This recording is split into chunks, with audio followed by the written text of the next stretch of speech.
Hey, all of my Viking friends, you are behind the scenes of the Ketoing Viking. This is where I taste test and I throw together all of my recipes. And I am literally just trying to figure out how to do lefse and how to do a pumpkin pie that's more ketovore than anything else. So I'm going to start with the ketovore pumpkin pie. And this is where I slop together stuff. This is all behind the scenes, guys. You're getting a great glimpse of what I do when I'm in the kitchen and I'm trying to figure things out. So what I'm going to do is I'm going to put in a bowl some pork rinds here. And it looks like we've got about a cup and a half. In fact, I would say about a cup and a half. And I just mushed them all up. And I perfect these as I go along, and I'm like, okay. And then I scrap them, and then I go again. So behind the scenes, if something turns out great, then I get all worried because I didn't write down the recipe as I was going along, and I start to panic. And usually in my house, people say, oh, this is good. How did you make it? I don't know. I'll get back to you on that. Today, we're going to film what I do behind the scenes. So I'm going to add about a cup and a half of smushed pork rinds. And then I use this brand right here because it just says fried pork rinds or skins and then salt. If they add anything else crazy in here, it's not on the list, and for me, it's like, if it's not in here, does it exist? I don't know. But anyway, so I've got that. And then what I'm going to do is I'm going to add some butter, and I'm actually going to measure this out. This looks like maybe a third of a cup of butter, and it's melted. So, yep, spot on. Spot on. Typically, I've been cooking for so long, typically, I kind of just guesstimate, and I'm almost spot on, if not spot on precisely. There's been occasions where I've had only one or two instances where it hasn't been precise. Not to toot my own horn, but that's just how I roll, people, is you just kind of figure things out as you go, and you look down and you're like, oh, well, that must be a fourth. Mechanics do the same thing when they look at bolts. They're like, yep, definitely a 5/16 or something like that. So yeah, so you just been doing it for so long, it just comes natural. So I'm going to say that's probably not enough butter, but we'll see what happens. I'm going to add some sugar-free Sunday syrup. Now this is going to be more of a dirty ketovore recipe rather than a clean recipe. Definitely, I'm going to add approximately a third a cup. Maybe a little bit more here. Okay, so definitely a dirty ketovore recipe. But this beats going to your relative's house and indulging in all of their store-bought items. I always say, if you're going to cheat, and you know who you are if you're going to cheat, because the holidays are coming up, and they're going to have a spread. Most of us go to relatives' house and stuff like that, and they're going to either do one of two things. Either they're going to be completely on board with what you're doing, or they're not going to be on board at all, and they're going to vilify everything that you're doing. And they're going to tell you how silly and stupid and ridiculous you sound, and how you're going to die early, and yada, yada, yada, yada, yada. You get the point, right? So, if you take a recipe like this, you can at least indulge a little bit in stuff that you can have, and it's not that bad. And then you kind of get to sit back and watch everybody else kind of taste test it too. You don't have to tell them. You don't have to tell them at all. Okay, so I got the crust. And the key for this is kind of hiding the fact that it is pork rinds. A lot of my family members do not like the taste of pork rinds, chicharrones. I know I've got a camera crew back behind me that is sitting here going, and I'm laughing. So anyway, so we're gonna get that all incorporated, and we're gonna add a little bit of ground cinnamon. I'm gonna add, basically I'm gonna just kind of add to see where I'm at. That was not even a quarter teaspoon, just to kind of see where I'm at here. So you don't want to add a whole tablespoon and then freak out, because what do you do if you add too much? So you add just a little bit at a time and figure out where you're at. Definitely. You can hear the camera crew in the background. Okay, a little bit more here. Let's see what we got. So, you know, I could still smell the pork rinds. I'm gonna add just a little bit more. I've got to make this before a couple of my family members come home, because they are going to taste test this, and I'm not going to tell them what is in my recipe. A little bit of cardamom. Cardamom is more of an earthy flavor. Scandinavians love cardamom. And then a little bit of pumpkin pie spice, just a little bit. There's nutmeg in here. There's allspice. So I'll give you the exact amounts here in a minute. And of course this isn't exact, but I will tell you where my guesstimate is. And by the way, I do drive people nuts when I don't measure.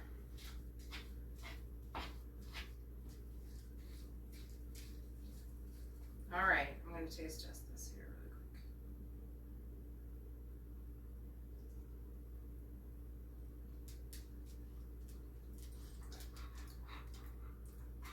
quick. I can still kind of taste the fact that it is pork rinds. I'm going to add a little bit of more cinnamon. Just a little bit more. Okay, so we are at a half a teaspoon. About there is half a teaspoon of ground cinnamon. And I'm going to add a little bit of more of pumpkin pie spice, which does have cinnamon in it, and I'm going to add another, so that's a half a teaspoon of pumpkin pie spice. So what we have so far is a cup and a half of pork rinds. We have a third a cup of butter, melted butter, and a third a cup of syrup, caramel syrup. 1/2 teaspoon of cinnamon, 1/2 teaspoon of pumpkin pie, and then we are going to add just a little pinch more of cardamom to give it a grounded, earthy flavor.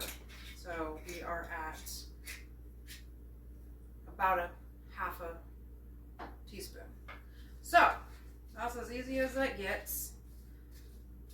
I could sit here and try to fudge the numbers a little bit more, add this, do that, try to figure out how to make it better. But I think we're at a point where I don't think everybody's going to know that this is pork rinds, because I'm trying to get it to taste a lot like graham crackers or Nilla wafers. Nilla wafers are good too.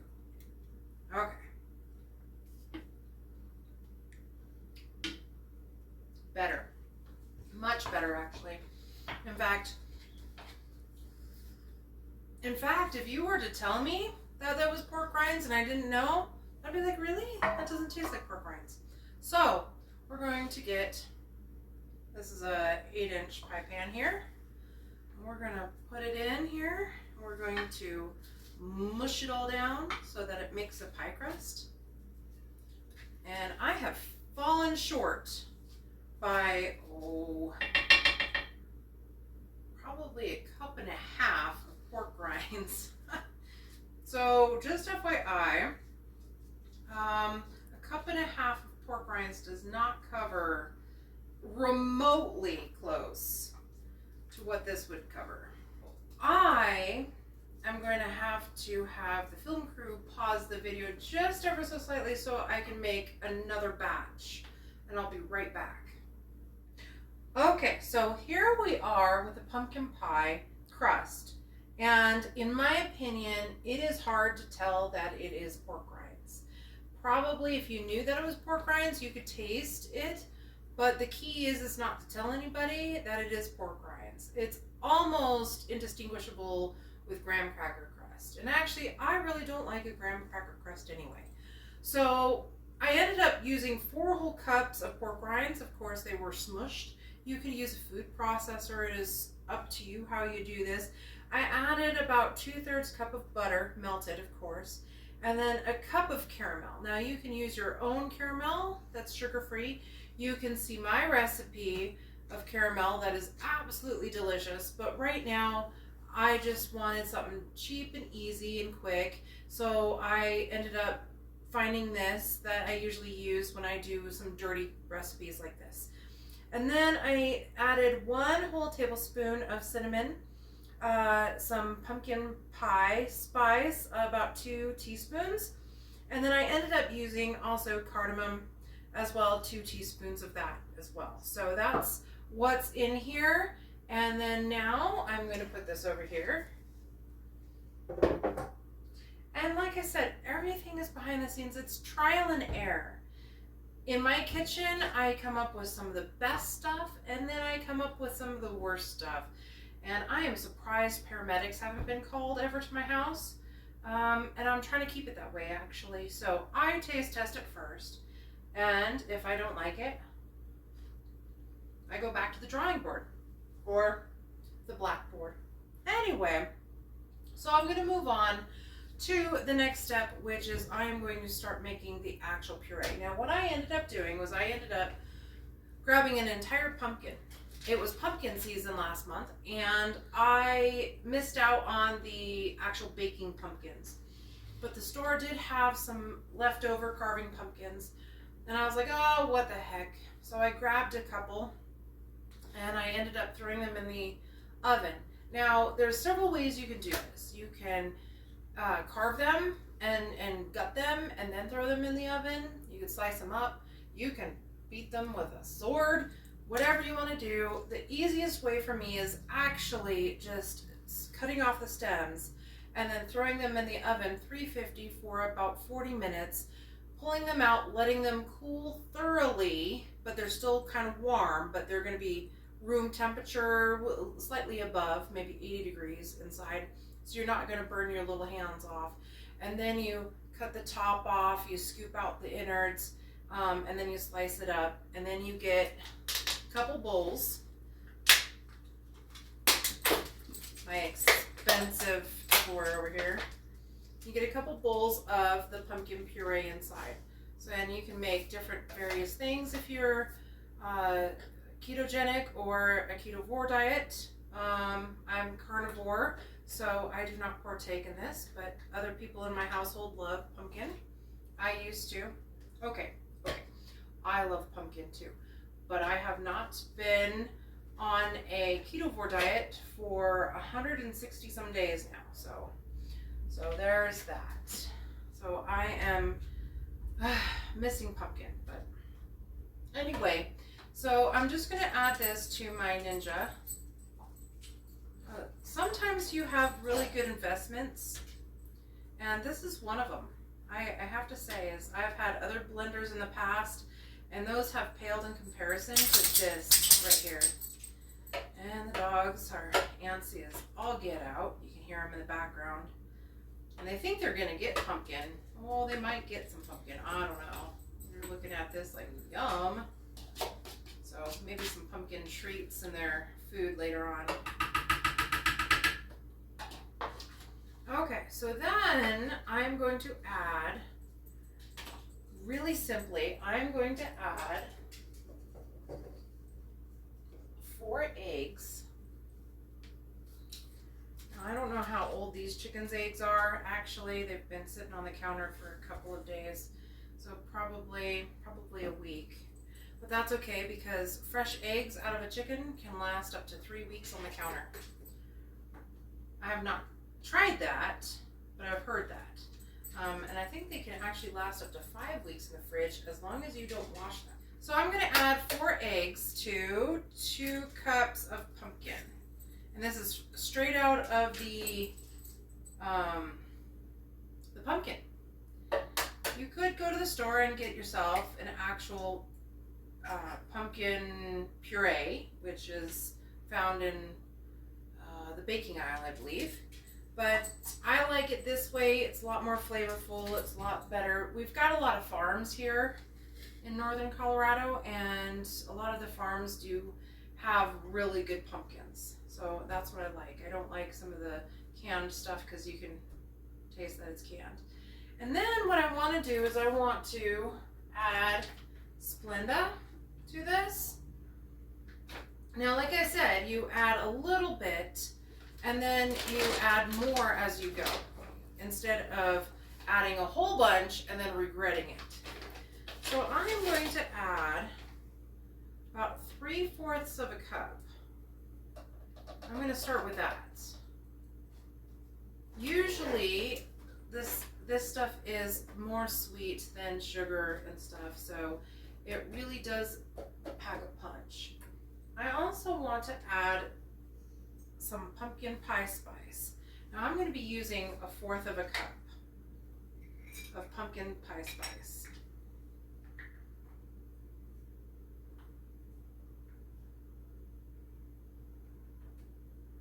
I know it seems like a lot, but at the end of the day, it is not. We should have a little bit more here.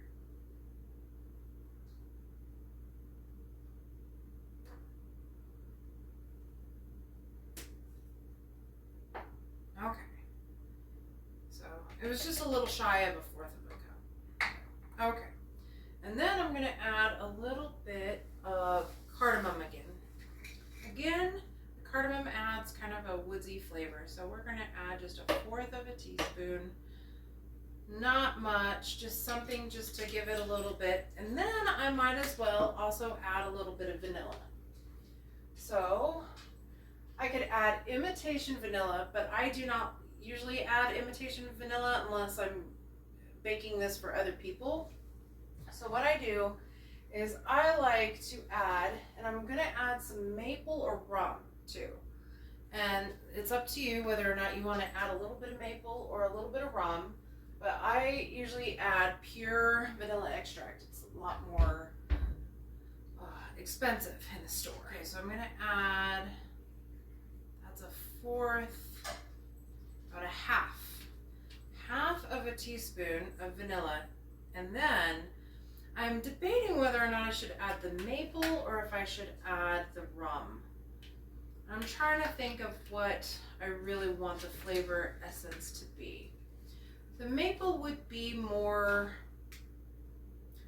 kind of like a pancake kind of aftertone if you wanted to go that route. The rum would be more of a dessert kind of aftertone. So I think it would just depend on what your preference is. I think I'm going to just stick with the maple this time and maybe try the rum later. So again, about, let me see if I took off the, nope, it's a brand new bottle here. So I'm going to add 1/4 of a teaspoon, maybe 1/2 teaspoon in there. Now these are really strong extracts, so you want to be very careful. If it turns out that it's not enough, I can always add more. It's hard to reverse it when you add too much. There are ways, but I choose not to go into those details. And where did I put the lid? Oh, over here. See? It's all about trial and error. Okay, so I'm going to blend this up for a couple of seconds, and then I'll get back to you. Okay, so I thoroughly blended this. I had to push down a lot of the stuff that got gooped up on the sides, but everything looks amalgamated right now. That's a fun word to say, amalgamated. And I'm going to take the crust, which has been kind of sitting here this entire time looking lonely. I'm going to take and dump this inside the crust, like so. Now when you're running a test kitchen, it's okay to get sloppy, to get messy, because who knows how it's going to turn out in the end. And this went way over the crust.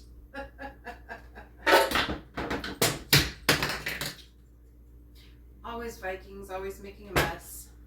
Oh well. Okay, so typically, hold on, wait one, the dogs are into it. Hold on, the blades are sharp, babies. The blades are sharp. Okay. All right, so that's been avoided. Okay, so the dogs are gonna lick this up, and I am going to stick this in the oven, 350, and I'm going to kind of see where I'm at as far as how to bake this, because it's going to bake differently than a normal pumpkin pie. So I can kind of base it off of the 350 for 45 minutes and 15 minutes at 400 degrees. I'm going to kind of play around with it, and then I will get back to you here in about an hour. Okay, I just cleaned up the kitchen, got things going. I'll have to mop the floor later. I let the dogs out. I put the chickens up, and I am ready to make the topping. We've got our pie in here. It's been in there approximately half an hour. I'm going to let it go for another half an hour before I increase the temperature to 400 degrees. The premise of that is that the innards, they bake before the top gets done. We're going to just do a heavy whipping cream top. Now, Starbucks has a whipping cream that has kind of like a vanilla flavor. Other places you can get a vanilla flavor whipping cream. I'm going to do it keto style. It's just going to be heavy whipping cream. You don't have to add the stevia to it. You don't have to add the extracts or anything like that to it. But if you want to be a party sensation, and I'm sure this pie is actually going to work out just marvelously, but we're going to add 1 cup of heavy whipping cream to a glass bowl. It won't work in wood. It usually doesn't work in anything but something that's cold, like a metal or a glass. I tried plastic once. It was a catastrophe. So we're going to just whip this here. And then as it's whipping, I'm going to add just a little bit of vanilla extract, just a little dabble, and either maple or rum. Now we added some maple to our pie. I don't know. I'm torn between the two. They wouldn't go good together. Maybe. I don't know. I haven't ever tried them together. The rum definitely adds kind of a rum flavor. And the maple extract, it definitely adds, well, a maple flavor, like a syrup, like a maple syrup. So I'm thinking about just sticking with this theme right here. It's just use the maple, and it's just going to be just a couple of drops just to give it just that hint. And then we're going to start out with just a little bit of sweetener. Not much, just a little to get that tang. So let me whip this up and I will get right back to you.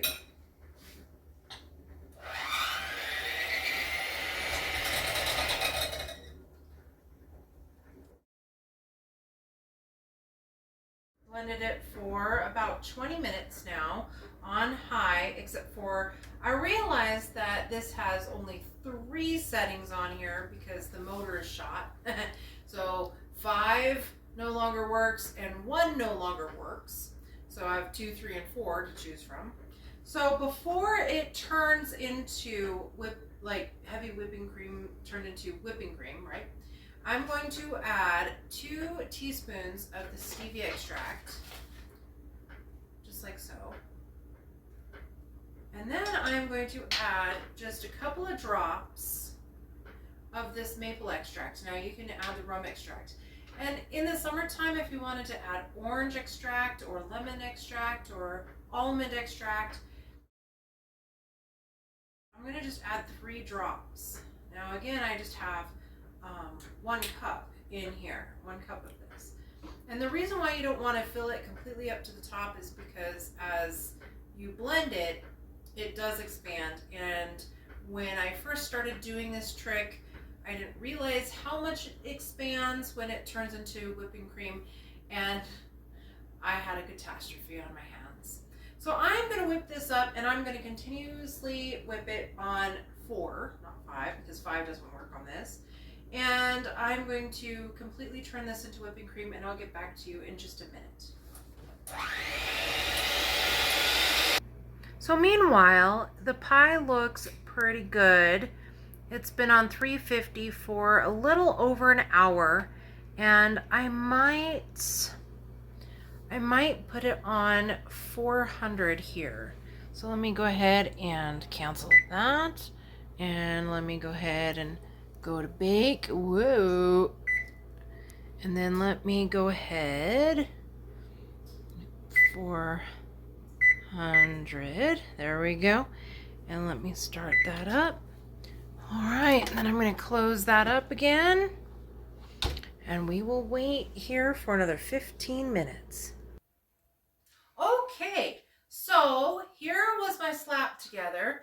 The pumpkin pie filling was about 2 cups of pumpkin puree, about 4 eggs, 3/4 of a cup of the stevia or sweetener of your choice, and I added 1/4 cup of pumpkin spice. And then, just for good measure, a 1/2 teaspoon of cardamom. And that was the pumpkin pie filling. You could hear my camera crew in the background. They're all excited because we are just about to reveal the pumpkin pie. So come on over, because we are about to reveal it. All right, here we are. I think it looks pretty good, actually. So I'm gonna, I got a little burnt on one side. Darn it, I forgot to rotate it. And without burning myself, I'm gonna throw it onto here. Go ahead and slice me up a piece. You know, it turned out a little eggy, I could tell. See that little fluff? That's a little bit of an egg thing going on. So, probably not my best work. I probably have to work on that some more. Yep, it is definitely not a pie sort of texture. Okay, so, but how does it taste? Because that is the biggest question. How does it taste? Okay, here I go. I need, you know what I need? I need some whipping cream. Put that on top here. It kind of went bleh.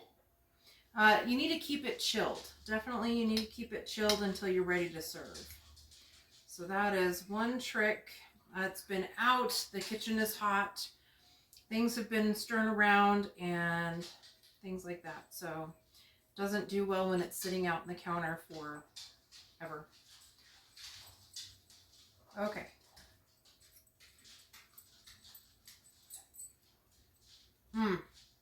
Very eggy. And the crust is, what is crust?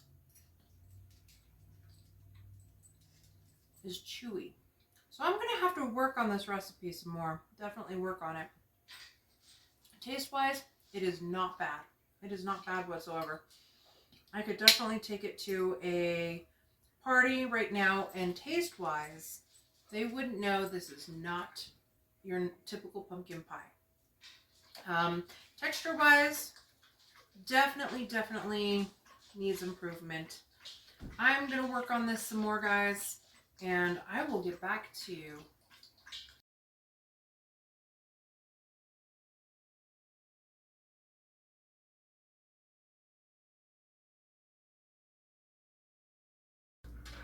So I decided that I was going to make this pumpkin pie. And it's from the pumpkin, if you remember, that I had just a couple of days ago, and I threw it in the oven and all that kind of stuff. And I made pumpkin pie out of it, and I needed you to try it. I think I'm good. Sure?